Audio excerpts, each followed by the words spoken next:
So welcome friends. Today's video is different because आतापर्यंत आपण जे व्हिडिओ बनवले होते ते मुलांना कोणत्या ना कोणत्या प्रकारे मार्गदर्शन करण्यासाठीच होते. आजच्या व्हिडिओमध्ये मी ब्रांच स्पेसिफिक बोलणार आहे कारण की बरेच असे विद्यार्थी आहेत की ज्यांना CS ब्रांच मिळालेली नाहीये आणि ते आज नॉन IT ब्रांच घेऊन IT ब्रांचमध्ये जाण्याचा प्रयत्न करत आहेत. तर अशा विद्यार्थ्यांसाठी कोणते टॉप कोर्सेस आहेत जे टॉप 10 कोर्सेसची यादी मी आज घेऊन आलेलो आहे. जे विद्यार्थ्यांना कदाचित उपयुक्त ठरेल. त्याच्यातून त्यांना कळेल की उद्या कोणते 10 कोर्सेस आपण करू शकतो किंवा कोणत्या लँग्वेज कोणत्या गोष्टी शिकल्यामुळे तुम्हाला उद्या IT मध्ये एंट्री घेता येईल. सो हा बऱ्याच मुलांनी कमेंट केलेला एक प्रश्न होता. वरती मी आज एक व्हिडिओ बनवत आहे. जर तुम्ही ब्रांच काही असली आणि योग्य स्किल शिकलास तर तुम्हाला IT मध्ये प्रवेश मिळू शकतो. म्हणून आपण असे पाहूयात की कोणते 10 स्किल असतील, कोणत्या त्या 10 गोष्टी असतील की ज्याच्यामुळे आपल्याला IT मध्ये इझिली एंटर होता येईल.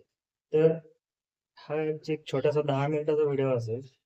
त्याच्यामध्ये आपल्याला समजून जाईल की आपल्याला कोणते कोणते 10 कोर्सेस किंवा 10 स्किल आपल्याला घेणं गरजेचं आहे.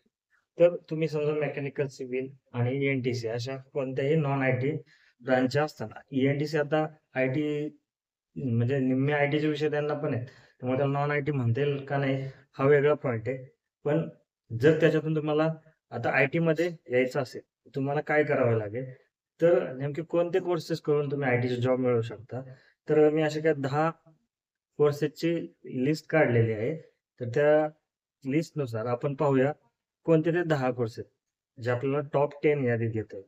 तर पहिले जे बोलतोय त्याच्यावरती ते म्हणजे पायथॉन प्रोग्राम. आजकाल भरपूर लँग्वेजेस आहेत की जे बिगिनरला शिकणं गरजेचं आहे IT क्षेत्रात येण्यासाठी. ते पायथॉन अशी लँग्वेज आहे की सर्वात सोपी व लोकप्रिय प्रोग्रामिंग लँग्वेज मानली जाते. नॉन IT स्टुडंटसाठी परफेक्ट स्टार्ट कारण याची सिंटॅक्स खूप सोपी आहे.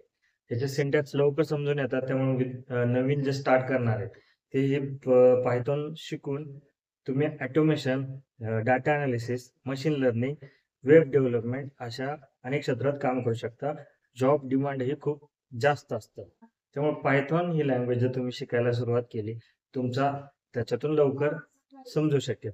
दुसरे आहे जे कोर्स आहे किंवा फील्ड आहे त्याच्या बाबतीत म्हणू शकतो की डाटा अनालिटिक्स. आता डाटा आजच्या काळात डाटा म्हणजे एक नवीन सोनं तयार झालेलं आहे. डाटा असणं ही एक प्रकारची संपत्तीच आहे समजा. डाटा अनालिटिक्स मध्ये काय करतात तर डाटा गोळा करून त्यावर अनालिसिस करून तुम्ही इन्साईट काढल्या जातात. म्हणजे आज तुम्ही बरेच अल्गोरिदम जे पाहता तिथे हे डाटा अनालिटिक्स कामाला येतं. ह्याचे टूल्स कोणते कोणते ते एक्सेल, पॉवर BI, त्याच्यानंतर टॅब्ल्यू, पायथॉन लायब्ररीज यामध्ये यूज केल्या जातात.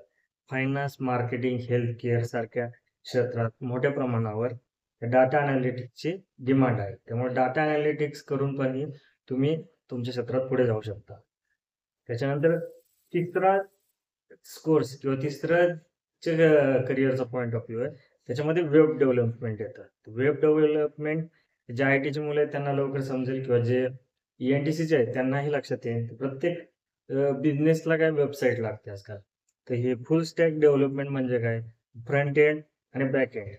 फ्रंट एंडला जसं HTML, CSS, जावास्क्रिप्ट, रिएक्ट अशा काही गोष्टी असतात ज्या तुम्हाला शिकाव्या लागतील. आणि बॅक एंडला Node.js, Django, PHP, डाटाबेस या दोन्ही गोष्टी जर तुम्ही फ्रंट एंड आणि बॅक एंडच्या शिकला तर वेब डेव्हलपमेंट हे वेबसाईट डेव्हलपमेंट करण्यासाठी तुम्हाला युजफुल ठरेल.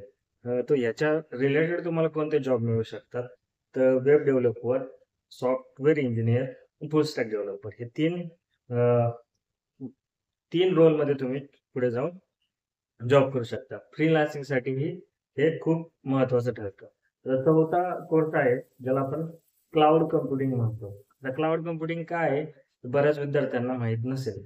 क्लाउड हे शब्द ऐकूनच बरेच जण कन्फ्युज होत असतील. तर आजच्या जगातील सर्वात महत्वाचा हा एक पार्ट आहे ज्याच्यामध्ये आजच्या डिजिटल जगात सर्व कंपनीज डाटा आणि ॲप्स क्लाउडवर शिफ्ट करतात. म्हणजे आपल्याकडे काय असतो, जो डाटा आपण स्टोअर करतो त्याच्यासाठी स्टोरेज वाया घालवण्यापेक्षा हा सर्व डाटा आपण काय करू शकतो, क्लाउडवर स्टोअर करू शकतो. म्हणून क्लाउड म्हणजे डाटा स्टोरेज आणि कम्प्युटिंग ऑनलाईन. जे काय तुमचा आपला डाटा आहे तो कम्प्युटिंगच्या मार्फत आपण हा डाटा क्लाउडवर स्टोअर करू शकतो.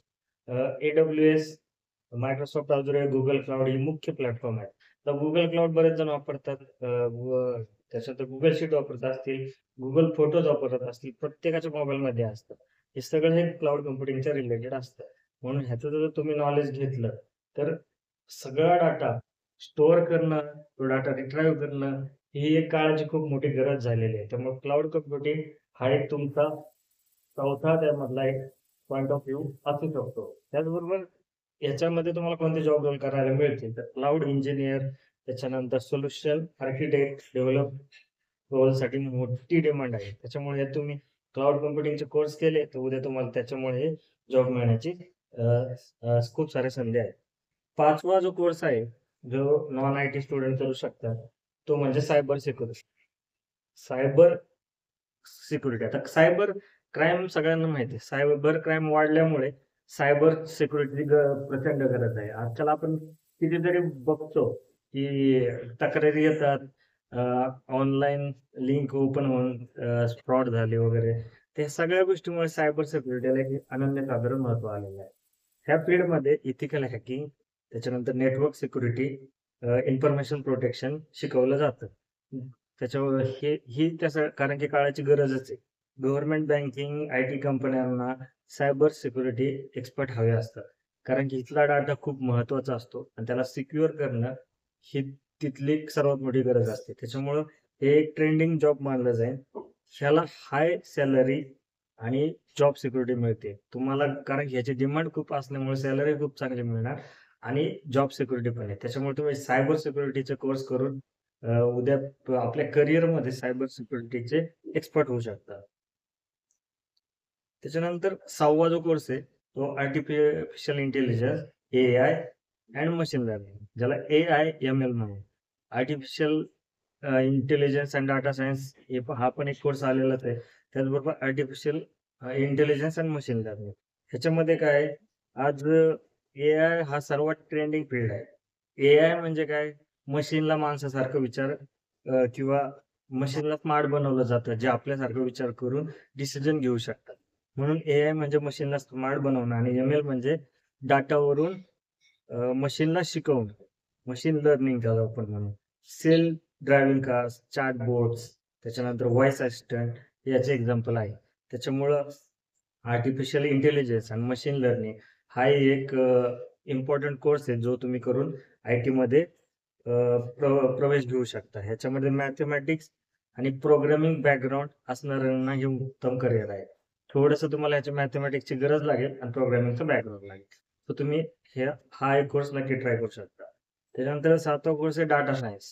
डाटा सायन्स जसं आपण मगाशी म्हटलं, डाटा हा एक प्रकारचं सोनंच आहे आजकालच्या काळात. तर त्यामुळे डाटा सायन्समध्ये स्टॅटिक्स, मशीन लर्निंग आणि डाटा व्हर्च्युअलायझेशन एकत्र वापरतात. त्यामुळे बिझनेसला योग्य डिसिजन घेतात.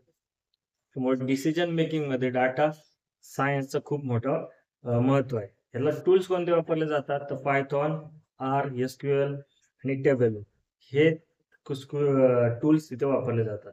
तर डाटा सायंटिस्ट हा आजच्या काळातील सर्वात हाय पेइंग जॉब आहे. कारण की ह्या डाटाचा अभ्यास करून बरेच सारे डिसिजन मेकिंग हे बिझनेसमध्ये केलं जातं. त्याच्यानंतर पुढचा कोर्स आहे DevOps त्याला म्हणतात. त्याचा फुल फॉर्म आहे डेव्हलपमेंट अँड ऑपरेशन. सॉफ्टवेअर तयार करणं, टेस्टिंग, डिप्लॉयमेंट अँड मेंटेनन्स हा पूर्ण प्रोसेस ऑटोमॅट करण्यासाठी याचा वापर केला जातो. जेनकिन्स, डॉकर, क्युबरनेट अशी टूल्स यासाठी वापरले जातात. आय-टी कंपन्यांमध्ये अशा इंजिनिअरची मोठी गरज आहे. त्यामुळे हा कोर्स तुम्ही करून उद्या चांगलं फ्युचर करू शकता. हा झाला 8वा आपला कोर्स. 9वा आहे डाटाबेस मॅनेजमेंट. आता DBMS याला आपण शॉर्ट फॉर्ममध्ये म्हणू. हा एक ट्रेंडिंग कोर्स आहे, ज्याच्यामध्ये प्रत्येक ॲप्लिकेशनला डाटाबेस असतो. तुम्हाला माहिती आहे, प्रत्येक ॲप्लिकेशन जे तुम्ही वापरता त्याचं एक डाटा आपण स्टोअर करून ठेवलेला असतो. एस-क्यू-एल काय आहे? एस-क्यू-एल म्हणजे स्ट्रक्चरल क्वेरी लँग्वेज. ह्या SQL वापरून आपण डाटा हँडल करतो. तर MongoDB हे NoSQL डाटाबेस आहे जे मोठ्या प्रमाणावर वापरलं जातं. ह्या डाटाबेस मॅनेजमेंटसाठी MongoDB हे एक डाटाबेस आहे जे मोठ्या प्रमाणात वापरलं जातं. डेटाबेस ॲडमिनिस्ट्रेटर आणि डाटा इंजिनियर रोल्स यासाठी हा कोर्स उपयुक्त आहे. सो DBMS करून तुम्ही आत्ताच्या चालू जगात, एआयच्या जगात तुम्ही आपलं एक स्थान निर्माण करू शकता.